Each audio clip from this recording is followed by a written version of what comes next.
செய்திகள் வாசிப்பது திவ்யா தமிழரசன். இன்றைய முதன்மை செய்திகள்.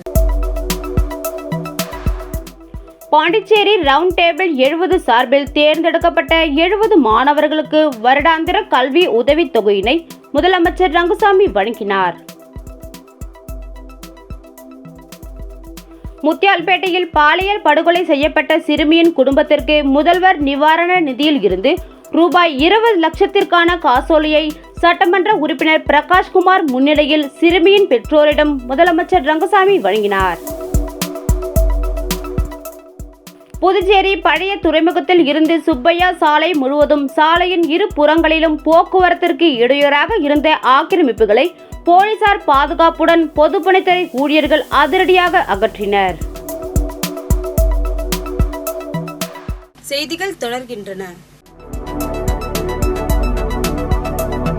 பாண்டிச்சேரி ரவுண்ட் டேபிள் 70 சார்பில் தேர்ந்தெடுக்கப்பட்ட 70 மாணவர்களுக்கு வருடாந்திர கல்வி உதவித் தொகையினை முதலமைச்சர் ரங்கசாமி வழங்கினார். பாண்டிச்சேரி ரவுண்ட் டேபிள் 70 விருஷகம் திட்டத்தின் கீழ் 70 மாணவர்களுக்கு கல்வி உதவித்தொகை வழங்கும் நிகழ்ச்சி முதலியார்பேட்டை சுகன்யா கன்வென்ஷன் சென்டரில் நடைபெற்றது. புதுச்சேரி ரவுண்ட் டேபிள் 70 சார்பில் பல்வேறு சமூக பணிகள் மற்றும் சேவைகளை செய்து வருகிறது.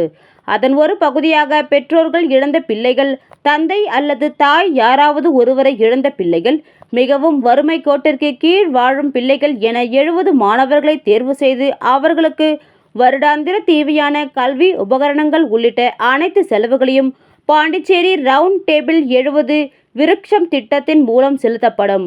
இதற்கான முதல் தவணை தொகையாக ரூபாய் 10,000 வழங்கும் நிகழ்ச்சி முதலியார்பேட்டை சுகன்யா கன்வென்ஷன் சென்டரில் நடைபெற்றது. விழாவிற்கு பாண்டிச்சேரி ரவுண்ட் டேபிள் 70 தலைவர் சரவணன் தலைமை தாங்கினார். செயலாளர் அசோக், பொருளாளர் சதீஷ்குமார் ஆகியோர் முன்னிலை வகித்தனர். சிறப்பு அழைப்பாளராக முதலமைச்சர் ரங்கசாமி கலந்து கொண்டு 70 மாணவர்களுக்கு முதல் தவணை தொகையாக ரூபாய் 10,000க்கான காசோலையை வழங்கினார்.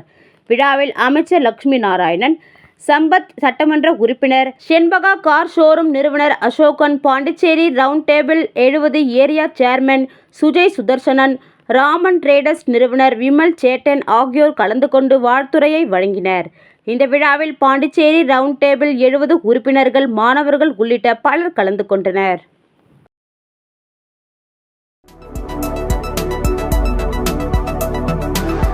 முத்தியால்பேட்டையில் பாலியல் படுகொலை செய்யப்பட்ட சிறுமியின் குடும்பத்திற்கு முதல்வர் நிவாரண நிதியில் இருந்து ரூபாய் 20 லட்சத்திற்கான காசோலையை பிரகாஷ்குமார் எம்எல்ஏ முன்னிலையில் சிறுமியின் பெற்றோரிடம் முதலமைச்சர் ரங்கசாமி வழங்கினார்.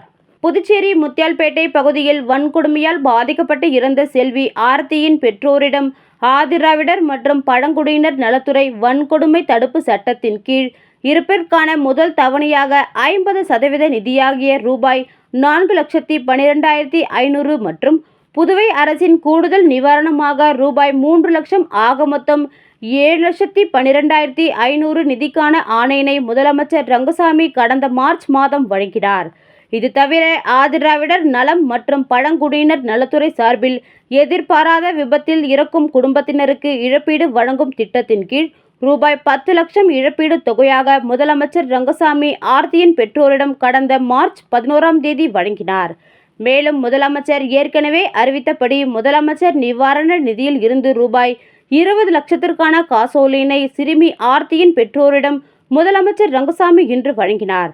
இந்த நிகழ்ச்சியின் போது தொகுதியின் சட்டமன்ற உறுப்பினர் பிரகாஷ்குமார் உடனிருந்தார்.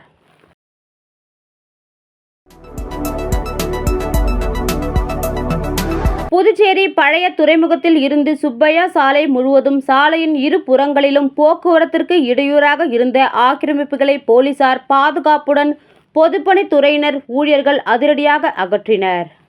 புதுச்சேரி நகர பகுதியில் போக்குவரத்திற்கு இடையூறாக உள்ள ஆக்கிரமிப்புகள் அகற்றப்பட்டு வருகிறது.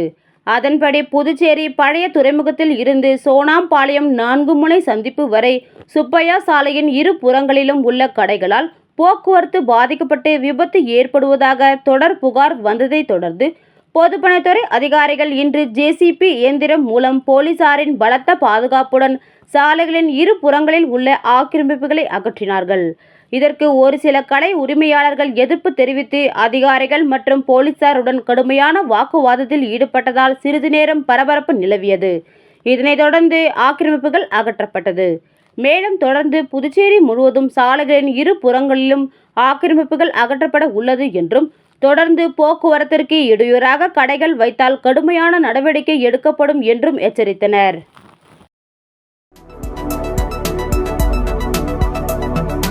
திண்டிவனத்தில் ஆன்லைன் லாட்டரி விற்பனை செய்த 3 பேரை கைது செய்த போலீசார் அவர்களிடம் இருந்து விலை உயர்ந்த பைக் மற்றும் காரை பறிமுதல் செய்தனர். திண்டிவனம் புதிய பேருந்து நிலையம் அருகே சட்டவிரோதமாக லாட்டரி விற்பனை நடைபெறுவதாக போலீசாருக்கு தகவல் வந்தது. இதைத் தொடர்ந்து திண்டிவனம் காவல் நிலைய சப் இன்ஸ்பெக்டர் சந்திரசேகரன் தலைமையிலான போலீசார் சம்பவ இடத்திற்கு விரைந்து சென்று கண்காணிப்பு பணியில் ஈடுபட்டனர். அப்பொழுது சந்தேகம் படும்படியாக நின்றிருந்த 3 இளைஞர்களை விசாரணை செய்ததில் அவர்கள் முன்னுக்கு பின் முரணாக பதில் அளித்தனர். இதனால் சந்தேகமடைந்த போலீசார் அவர்களை காவல் நிலையம் அழைத்துச் சென்று விசாரணை மேற்கொண்டதில் திண்டிவனம் காவேரிப்பாக்கம் பகுதியை சேர்ந்த சந்தானம், அஜித்குமார், சரத்குமார் என்பதும் சட்டவிரோதமாக ஆன்லைன் லாட்டரி விற்பனை செய்ததும் தெரிய வந்துள்ளது. இதையடுத்து 3 பேரையும் கைது செய்த போலீசார் அவர்களிடம் இருந்து விலை உயர்ந்த பைக் மற்றும் காரை பறிமுதல் செய்தனர். மேலும் இவர்களுக்கு மூளையாக செயல்பட்ட செங்கல்பட்டு பகுதியை சேர்ந்த ஒரு நபரை போலீசார் தேடி வருகின்றனர். புதுச்சேரி மௌலானா சாஹிப் தர்காவில் நடைபெற்ற கந்தூரி விழாவை முன்னிட்டு சந்தனக்குட ஊர்வலம் நடைபெற்றது. புதுச்சேரி ஹஜ்ரத் சையத் அகமத் மௌலா சாஹிப் தர்காவில் கந்தூரி விழாவை முன்னிட்டு கொடியேற்று நிகழ்வு கடந்த 18ஆம் தேதி சிறப்பு தொழுகையுடன் நடைபெற்றது. இதைத் தொடர்ந்து மௌலானா சாஹிப் தர்காவில் பல்வேறு சிறப்பு நிகழ்வுகளும் தொழுகைகளும் நடைபெற்று வந்த நிலையில் கந்தூரி விழாவின் முக்கிய நிகழ்வான சந்தனக்கூடு ஊர்வலம் நடைபெற்றது. சீரணி நிகழ்வுடன் ஹஜ்ரத் ரவ்லா ஷெரீப்பில் சந்தனம் பூசப்பட்டு சந்தனக்கூடானது மௌலானா சாஹிப் தர்காவில் இருந்து புறப்பட்டு முக்கிய வீதிகள் வழியாக தொழுகைகளுடன் ஊர்வலமாக சென்றது. பின்னர் மீண்டும் தர்காவை அடைந்தவுடன் சிறப்பு தொழுகை நடத்தப்பட்டு சந்தனம் சுத்தம் செய்யப்பட்டது. இதில் ஏராளமான இஸ்லாமியர்கள், பெண்கள், ஆண்கள் கலந்து கொண்டு சிறப்பு தொழுகையில் ஈடுபட்டனர். இந்த நிகழ்ச்சிக்கான ஏற்பாடுகளை புதுச்சேரி மௌலானா சாஹிப் தர்கா நிர்வாகிகள் சிறப்பாக செய்திருந்தனர்.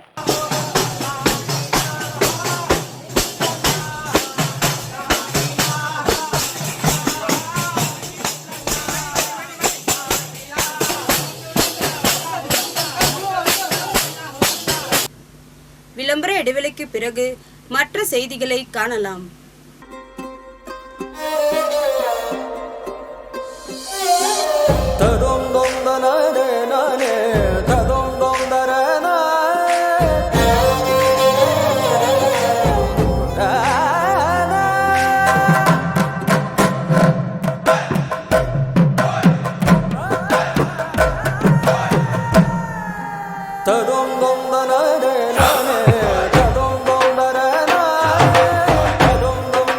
One India, one emotion. Weddings by Joe Salikas. செய்திகள் தொடர்கின்றன. குடியிருப்பு மத்தியில் இருக்கும் சாராய கடையை அகற்ற கோரி குருமாம்பேட் பொதுமக்கள் வீடுகளில் கருப்பு கொடி கட்டி எதிர்ப்பு தெரிவித்துள்ளனர். புதுச்சேரி குருமாம்பேட் சிவசக்தி நகர் பகுதியில் 300க்கும் மேற்பட்ட குடியிருப்பு வீடுகள் அமைந்துள்ளது. குடியிருப்பு மத்தியில் தனியாருக்கு சொந்தமான சாராய கடை உள்ளதால் பொதுமக்கள் மற்றும் குழந்தைகளை கடும் சிரமத்திற்கு உள்ளாகி வருகின்றனர். சாராய கடைக்கு குடிக்க வரும் நபர்கள் குடித்துவிட்டு இங்கு இருக்கும் வீதிகளில் துணிகள் இன்றி படுத்து தூங்குவதாகவும், அதேபோல் இரவு நேரங்களில் குடியிருப்பு வாசிகளின் கதவுகளை தட்டி எழுப்பி தங்களுக்கு உணவு, தண்ணீர் கொடுக்க வேண்டும் என்று தொந்தரவு கொடுத்து வருவதாகவும் பொதுமக்கள் குற்றம் சாட்டுகின்றனர். இதனால் 3 வருடங்களாக முதலமைச்சர், தலைமைச் செயலர், மாவட்ட ஆட்சியரிடம் தொடர்ந்து மனுக்களை கொடுத்து வந்துள்ளனர். இதனால் இதன் மீது எந்த ஒரு நடவடிக்கையும் எடுக்காமல் இருந்து வந்ததால் தற்போது நாளை சாராய கடத்திற்கான ஏலம் விடப்பட உள்ளதால் இதை முன்னிட்டு குடியிருப்பு வாசிகள் தொடர்ந்து முதலமைச்சர், அமைச்சர், தலைமைச் செயலகம் மீண்டும் மனுக்களை கொடுத்துள்ளனர். இதனிடையே சாராய கடையை அப்புறப்படுத்த வேண்டும். நாளை நடைபெறும் ஏலத்தில் இந்த பகுதியில் இருக்கும் சாராய கடையை ஏலத்திற்கு எடுத்துக்கொள்ளக் கூடாது. உடனடியாக இங்கு உள்ள சாராய கடையை அப்புறப்படுத்த வேண்டும் என வலியுறுத்தி 300க்கும் மேற்பட்ட வீடுகளில் அங்கு வசிக்கும் மக்கள் கருப்பு கொடிகளை கட்டி தங்கள் எதிர்ப்பை தெரிவித்து வருகின்றனர். அப்படி தங்கள் கோரிக்கையை ஏற்று நடவடிக்கை எடுக்கவில்லை என்றால் நாளை மிகப்பெரிய சாலை மறியல் போராட்டம் நடத்தப்படுவோம் என்றும் தெரிவித்தனர்.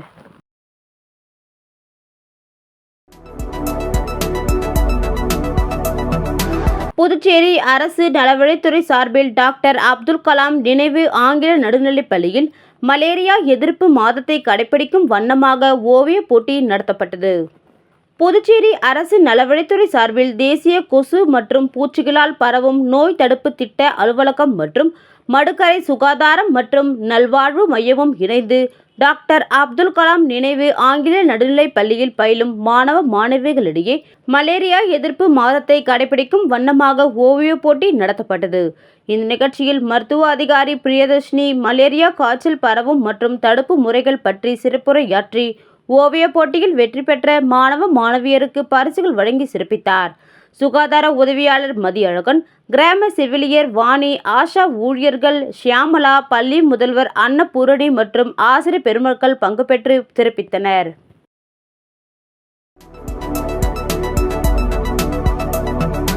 புதுச்சேரி MSME அலுவலகத்தில் நடைபெற்ற சர்வதேச சிறு குறு தொழில் தின விழாவில் பங்கேற்ற தொழில் முனைவோர்களுக்கு துறை சார்ந்த வசதிகள் மற்றும் அரசு திட்டங்கள் குறித்து விளக்கம் அளிக்கப்பட்டது. புதுச்சேரி தட்டாஞ்சாவடியில் உள்ள MSME அலுவலகத்தில் சர்வதேச சிறு குறு தொழில் தின விழா நடைபெற்றது. லகு உத்தியோக பாரதி சிறு குறுந்தொழில் முனைவோர் சங்கத்தின் தலைவர் பாஸ்கர் தலைமையில் நடைபெற்ற நிகழ்ச்சியில் துணைத் தலைவர் வேலுசாமி, பொதுச் செயலாளர் விஸ்வேஸ்வரன், பொருளாளர் சுரேஷ்பாபு ஆகியோர் முன்னிலை வகித்தனர். இந்த விழாவில் NSIC, MSME, DIC, SIDBI ஆகிய நிறுவனங்களின் உயர் அதிகாரிகள் பங்கேற்று MSME நிறுவனங்களுக்கு அந்த துறை சார்ந்த வசதிகளையும் அரசு திட்டங்களையும் விளக்கி கூறினார்கள். இந்த நிகழ்ச்சியில் MSME தொழிலதிபர்கள் சுமார் 50க்கும் மேற்பட்டோர் பங்கு பெற்று விழாவை சிறப்பித்தனர்.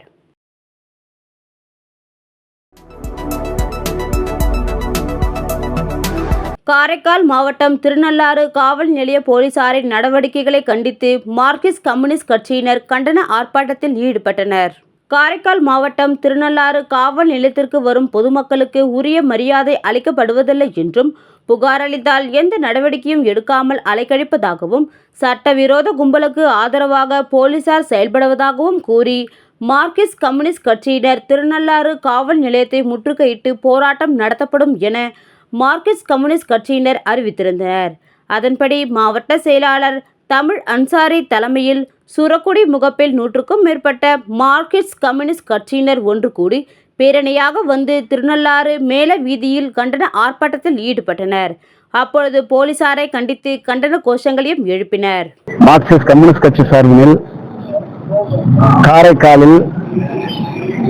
காரைக்கால் மாவட்டத்தில் இருக்கக்கூடிய திருநள்ளாறு காவல் நிலையத்தில் ஒரு இட பிரச்சனை சம்பந்தமாக மனு கொடுக்க வந்தபொழுது காவல்துறையில் இருக்கக்கூடிய உதவி ஆய்வாளர் மார்க்சிஸ்ட் கம்யூனிஸ்ட் கட்சியினுடைய தோழர்களை பார்த்து மிகவும் ஏளனமாக பேசுகிற போக்கு என்பது இங்கே நீடித்துக் கொண்டிருக்கிறது. சட்டம் ஒழுங்கை பாதுகாக்கிறோம் என்ற பேர்ல சமூக விரோதிகளோடு கூட்டு சேர்ந்து கொண்டு இந்த சமூக விரோத செயல்களை நடத்துவதற்கு உறுதுணையாக இருந்து கொண்டிருக்கிறார். ஆக மார்க்சிஸ்ட் கம்யூனிஸ்ட் கட்சி காவல்துறையில் நடந்து கொண்டிருக்கக்கூடிய அநீதிகளுக்கும் அத்துமீறல்களுக்கும் எதிராக தொடர்ந்து நாங்கள் போராடுவோம். நாங்கள் மட்டும் போராடுவதில்லை, எங்களோடு அனைத்து இடதுசாரி கட்சிகளையும் இந்தியா கூட்டணி கட்சிகளையும் இணைத்துக் கொண்டு போராட்டத்தை முன்னெடுப்போம் என்று சொல்லிக் கொள்கிறது. புதுச்சேரி தாகூர் கலை கல்லூரிக்கு கல்வி சுற்றுலா வந்த அரசு பள்ளி மாணவர்கள் கல்லூரியில் வளர்க்கப்படும் பறவைகள் மற்றும் மூலிகை செடிகள், மரங்கள் குறித்து அவற்றின் பயன்பாடுகள் மற்றும் மருத்துவ குணங்கள் பற்றி தெரிந்து கொண்டனர்.